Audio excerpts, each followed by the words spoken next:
How important is that to any team, that you have a guy at the top prepared to put his hand up on their behalf and say, I'm the guy at the top, the buck stops with me, but also to have people strong-minded enough below you who also are prepared to admit when they get something wrong? That's absolutely critical for any winning team to have that attitude. And let me tell you what the opposite example is. The opposite example is where someone in a leadership position, instead of taking ownership when something goes wrong, they start pointing the fingers at other people and blaming them. You didn't do your part of the job. This was your fault.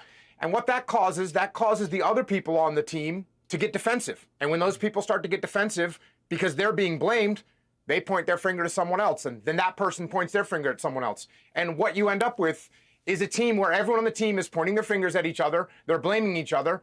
No one is actually taking any ownership of the problems, and therefore the problems never get solved.